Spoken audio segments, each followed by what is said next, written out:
Hey everybody, Economic Ninja here. I hope you're doing great. I want to talk to you today about a Lamborghini dealer, a golf pro, and a bank run. And that is correct.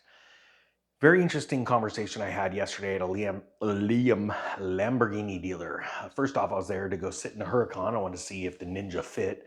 And after an initial yoga class, a disclaimer, and then actually signing 3 or 4 documents with some weird dudes in suits, I was able to get into the Lamborghini. Now, after my first boot had to go here, my other boot had to go here, and then them gently putting me in and figuring out that a telescoping steering wheel on a Lamborghini isn't exactly telescoping, we got me into this bad boy. And there's a lot of room, I gotta admit. I was getting excited. Um, so were the salesmen. Why? Because I was the only person in that Lamborghini dealer. Of course, I was with a buddy, and I was asking questions, lots and lots of questions, probably questions they didn't want me to ask, like how are sales? And at first they said they're great. And I looked around at an empty dealer and they had a Lamborghini I was looking at. Not that I was going to buy, because you guys know that I believe that we're going to see much, much lower prices, not only in supercars, but also in collector cars and all kinds of cars as this collapse takes full effect. Now, I love to get the baseline understanding and knowledge of whoever I'm talking to, whether it be a sales manager, a, uh, a finance manager, the general manager, or whoever's working, because I want to be able to understand which way or direction this conversation is going to go. Now, obviously, because I wasn't there to buy, I simply wanted to sit in it, possibly take it for a ride, which they made sure real quick that I was not going to be doing that because I wasn't showing a briefcase full of cash or my credit score. I started asking questions. What kind of people are buying? And ironically, they said YouTubers. Um, but it's been very slow. And it appeared that he was the only person there to sell Lamborghinis. Why? Because they didn't need anyone else. Sales are very slow. And this gentleman had been in the exotic or luxury vehicle sales since 2012, starting with Bentley and then moving on to other places. Now, one of the questions I asked this gentleman was, did he believe that we are going to see a significant downturn in auto sales? To this question, he answered a resounding no. He said what every other salesperson says, that Lamborghini and other high-end automobiles hold their value, and they are strong through both strong times and down times because of the level of clientele. Now, something you have to understand about the Ninja is I don't just take answers verbatim or as the end all be all. I've got to dig a little deeper. So I made the point that he started selling vehicles in 2012. And he said yes. And I said, that was at the exact bottom and beginning of the recovery of the Great Recession. And he said, yeah. I said, so really, you've only been selling cars during very prosperous times. I said, okay, I guess you can say that. So what'd you do before this? And he said that he was a golf pro. I left it at that and I continued the conversation. I went and looked at an amazing, probably one of the most beautiful Shelby Cobra replicas I have ever seen in my life. As a matter of fact, I would say it is what is the best built Shelby Cobra I've ever seen in my life. They're asking $105,000. It's literally one of the exact cars in my lineup that I want for my car collection. And I said, that's the car I'm going to buy, but I'm not going to pay a lick over 50 for that car. He laughed. We continued the conversation, and after a while, we started talking about the current bank run that we were undergoing. He was completely shocked, had zero clue this was going on.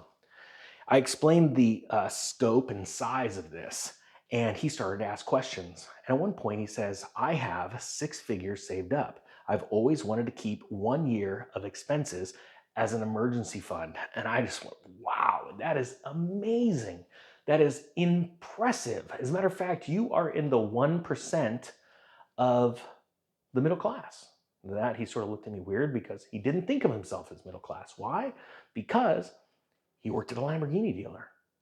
We started to talk about odds and ends that I can't share as far as uh, valuations of assets and liabilities and things like that.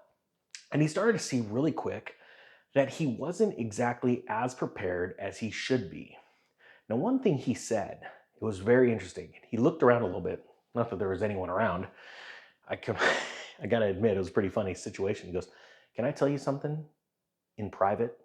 And I'm not joking. I look around and look at him and I'm like, is there a camera system I should know about? He said, I want to be untouchable. Untouchable. And I go, you're going to need to explain this one.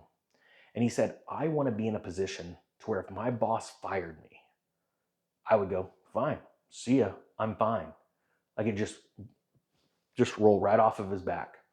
I got to admit, that's a really neat goal to be at. But what was interesting, I go, why are you planning to be fired? What do you know, or what is inside you? What's your gut telling you? And he goes, well, you just never know. But he'd started the entire conversation saying, this auto industry, primarily the high-end auto industry, is resilient. Why? Because of the clientele. So I started to ask him about how many people borrow money for these cars. He goes, a good clip of them. As a matter of fact, probably a majority of people either lease or, well, not lease, but pay payments on these Lamborghinis. And I said, okay. I said, what interest rate are you guys doing? These are new cars. So he says, I could get you anywhere between 6 and 12%, depending on your credit score. I said, all right, let me ask you this. As I'm leaving, we'd had this great conversation. I walked out and I said, you don't think that there's going to be a correction? Regardless of what's going on in the banks, you believe that your clientele is strong? He goes, yes. And I said, and you've only been selling high-end cars since 2012. He goes, yes. I said, in the beginning of the conversation, you said that you were a golf pro. He was a golf pro. In the beginning of the conversation, he said, yes. And I said, what made you change your career? And he said, a new venue. I wanted something new. And I said, it wasn't because people stopped playing golf during the Great Recession? And he looks at me and goes, well, yeah, people stopped playing golf. They didn't have the money, and golf courses were going bankrupt. I looked at him very seriously and I said, so we're talking about an industry that collapsed based on green fees that are anywhere between $30, let's say $150. People didn't have that money, but you're telling me that people have money to buy a $420,000 Lamborghini Huracan. The look on his face was utter terror. His eyes widened open, his mouth dropped, and he said, oh my gosh, you're right. It's interesting in life when we talk to people that we run into, they think they have it all figured out. They think they understand the dynamics of how the Federal Reserve and governmental policies affect monetary policy and yours and my everyday life. Yet they don't understand the basic fundamentals of market cycles. And you could be selling Gucci handbags or Lamborghinis or Ferraris or bronze statues of poodles to rich people. But remember, every economic cycle, it's like a children's book. The emperor has no clothes. And we really quickly see which people in our everyday lives that we once thought were wealthy are not wealthy at all, and how spending contracts, and how much of these industries, even supercars, are affected by the ebbs and flows of monetary policy set forth by our government and the Federal Reserve. Think about that today. Think about, and let me know in the comment section what you think about the exotic car market, or the exotic handbag market, or even fancy shoes with fur. They all come crashing down. Why? Because most of them are built up based on credit, greed, and people wanting to show off. Guys, I hope you got something out of this. I thank you so much for watching. Thank you to everybody that hit the thumbs up button, the subscribe button. The Economic Ninja is out.